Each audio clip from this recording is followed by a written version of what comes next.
ಭೂಮಿಗಿಂತ 10 ಪಟ್ಟು ದೊಡ್ಡದು ಜಲ ಇದೆ, ಜಲಕ್ಕಿಂತ 10 ಪಟ್ಟು ದೊಡ್ಡದು ಅಗ್ನಿ ಇದೆ, ಅಗ್ನಿಗಿಂತ 10 ಪಟ್ಟು ದೊಡ್ಡದು ವಾಯು ಇದೆ, ವಾಯುಕ್ಕಿಂತ 10 ಪಟ್ಟು ದೊಡ್ಡದು ಆಕಾಶ ಇದೆ, ಆಕಾಶಕ್ಕಿಂತ 10 ಪಟ್ಟು ದೊಡ್ಡದು ಮಾಯ ಇದೆ, ಆ ಮಾಯಕ್ಕಿಂತಲೂ 10 ಪಟ್ಟು ದೊಡ್ಡದು ಬ್ರಹ್ಮ ಇದ್ದಾನೆ.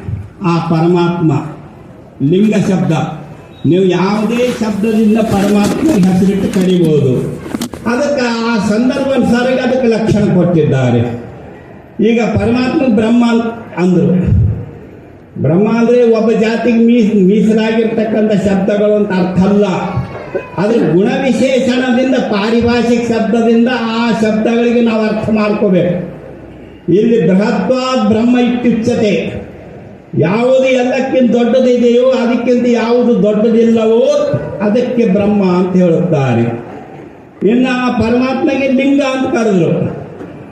ಲಿಂಗ ಅಂತಂದ್ರೆ ಸಾಮಾನ್ಯವಾಗಿ ಲಿಂಗ ಮಧ್ಯೆ ಜಗತ್ ಸರ್ವಂ, ಈ ಪರಮಾತ್ಮನ ಒಳಗನೆ ಸಂಪೂರ್ಣ ಜಗತ್ತು ಅಡಗಿದೆ. ಲೀನಾರ್ಥಂ ಗಮಯತಿ ಇತಿ ಲಿಂಗ ಶಬ್ದ, ಹೀಗೆ ಅದರ ಉತ್ಪತ್ತಿ ಬರ್ತಾ ಇದೆ. ಹೀಗೆ ಪ್ರತಿಯೊಂದು ಶಬ್ದಗಳು ಏನು ವಿಷ್ಣು ಶಬ್ದ ಬರ್ತವೆ, ವ್ಯಾಪಕತ್ವಾತ್ ವಿಷ್ಣು ಶಬ್ದ. ಹೀಗೆ ಪರಮಾತ್ಮ ಏನಿದ್ದಾನೆ ಎಲ್ಲ ರೀತಿಯಿಂದಲೂ ಅವನು ತುಂಬಿಕೊಂಡಿದ್ದಾನೆ. ಪ್ರತ್ಯೇಕವಾಗಿ ಅವನು ಜಾಗ ಕೊಟ್ಟಿಲ್ಲ, ಅದರೊಳಗೆ ಮಾಯ ಕೊಟ್ಟಿದ್ದಾನೆ. ಆ ಮಾಯನೇ ನಿರ್ಗುಣ ಬ್ರಹ್ಮನೊಡನೆ ಕೂಡಿಕೊಂಡು ಯಾವ ಪರಮಾತ್ಮ ಸಗುಣ ಬ್ರಹ್ಮನಾಗಿ ಈಶ್ವರ ಅನ್ಸ್ಕೊಂಡು ಈ ಜಗ ಸೃಷ್ಟಿಗೆ ಕಾರಣ ಆದ. ಇವೆಲ್ಲ ವಚನಗಳಲ್ಲಿ ಬಂದು ಹೋಗ್ತವ. ಇನ್ನು ಮುಂದೆ 3ಕ್ಕೆ ಜಾಗ ಇಲ್ಲ ಅಂತಂದ ಸರ್ವಜ್ಞ ಕವಿ. ಮುಂದೆ 3ಕ್ಕೆ ಜಾಗ ಇಲ್ಲ ಅಂತಂದ್ರೆ ಬ್ರಹ್ಮ ವಿಷ್ಣು ಮಹೇಶ್ವರಿಗೆ ಜಾಗ ಕೊಟ್ಟಿಲ್ಲ. ಅವರು ಮಾಯೆ ಒಳಗೇನೆ ಪ್ರತಿಬಿಂಬಿತರಾಗಿದ್ದಾರೆ. ಪರಮಾತ್ಮ ಮಾಯೆ ಕೂಡಿಕೊಂಡ ನಂತರ ಮಾಯೆಯಿಂದ ಆಕೆ ಆದಿಶಕ್ತಿ ಆ ಪರಮಾತ್ಮನ ಕೂಡಿಕೊಂಡಾಗ ಏನು ವ್ಯಾಪಕ ಆಯ್ತು ಜಗತ್ತು, ಅದರೊಳಗೆ ಇವರಿದ್ದಾರೆ ಬ್ರಹ್ಮ ವಿಷ್ಣು ಮಹೇಶ್ವರರು. ಇವರಿಗೆ ಸಪ್ರೇಟ್ ಜಾಗ ಕೊಟ್ಟಿಲ್ಲ. ಇವರು ಆ ಮಾಯೆ ವ್ಯಾಪಕತ್ವದಲ್ಲೇ ಇದ್ದುಕೊಂಡು ಒಬ್ಬರು ಸೃಷ್ಟಿಗೆ ಕಾರಣೀಭೂತರಾದರು, ಒಬ್ಬರು ಸಂರಕ್ಷಣೆಗೆ ಕಾರಣೀಭೂತರಾದರು, ಒಬ್ಬರು ಲಯಕ್ಕೆ ಕಾರಣೀಭೂತರಾದರು.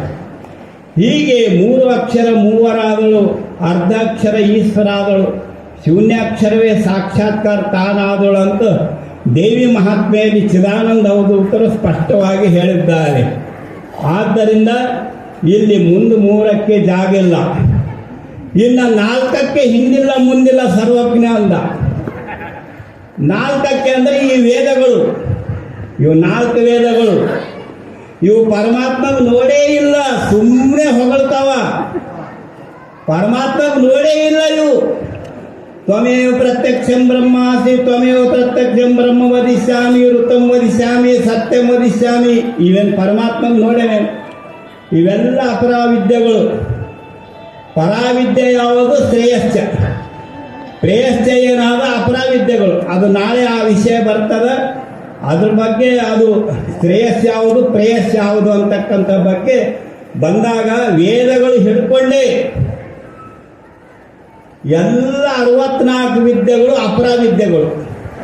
ಕೇವಲ ಬ್ರಹ್ಮಜ್ಞಾನ ಆತ್ಮಜ್ಞಾನ ತನ್ನ ಸ್ವರೂಪದ ಯಥಾರ್ಥ ಜ್ಞಾನ ಏನಾದ ಅದು ಒಂದೇ ಪರ ವಿದ್ಯೆ.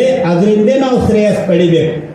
ಈ ಪ್ರೇಯಸ್ಸದಿಂದ ಲೌಕಿಕ ಏನು ಫಲಾಪೇಕ್ಷೆ ದೃಷ್ಟಿಯಿಂದ ಮಾಡ್ತಕ್ಕಂಥ ಯಜ್ಞಾಗಾದಿ ಅನೇಕ ಕರ್ಮಗಳಿಂದ ಏನು ಫಲ ಸಿಗ್ತವಲ್ಲ ಅವು ಯಾವ ಲೋಕಗಳು ಶಾಶ್ವತ ಅಲ್ಲ. ಅದು ಕಠೋಪನಿಷತ್ನಲ್ಲಿ ನಚಿಕೇತ ಮತ್ತು ಯಮರಾಜನ ಸಂವಾದದಲ್ಲಿ ಬರ್ತಕ್ಕಂಥ ವಿಷಯ. ಯಾವ ರೀತಿ ಅಲ್ಲಿ ಯಮನಿಗೆ ನಚಿಕೇತ ಸಂವಾದ ಆಗ್ಯದ, ಆತ ಯಾವ ರೀತಿ ಲೌಕಿಕ ಸಂಪತ್ತನ್ನು ಬೇಡಲಿಲ್ಲ, ನಚಿಕೇತ ಅಲೌಕಿಕ ಸಂಪತ್ತನ್ನೇ ಬೇಡಿದ.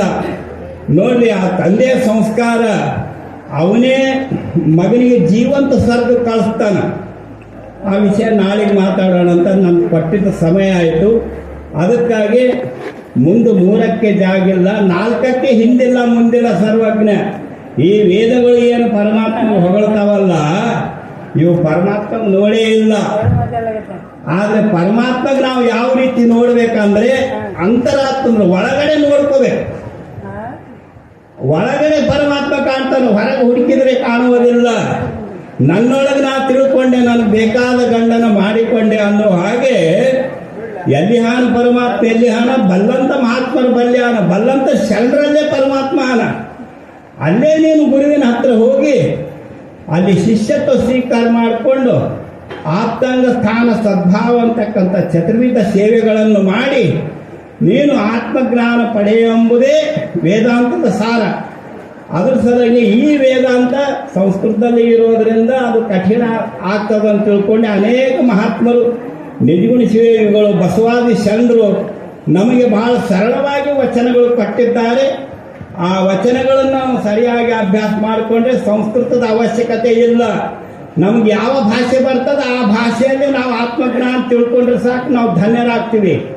ಅದನ್ನೇ ಮಹಾಲಿಂಗರಂಗರು ಅನುಭವ ಅಮೃತದಲ್ಲಿ ಸುಲಿದ ಬಾಳೆಯ ಹಣ್ಣಿನಂದದಿ, ಕಳೆದ ಶಿಬಿರನ ಕಬ್ಬಿನಂದದಿ, ಅಳಿದ ಉಷ್ಣದಿ ಹಾಲಿನಂದದಿ, ಹೀಗಿದ್ದಾಗ ಸಂಸ್ಕೃತ ತಗೊಂಡು ಏನು ಮಾಡವಂತಂದರೆ ಅದಕ್ಕೆ ಸರಳವಾಗಿ ನಮಗೆ ಯಾವ ಭಾಷೆ ತಿಳಿತದ ಆ ಭಾಷೆಯಲ್ಲಿ ನಾವು ಜ್ಞಾನ ಪಡ್ಕೊಂಡ್ರೆ ಸಾರೋದಿಲ್ಲ ಏನಂತಾರೆ.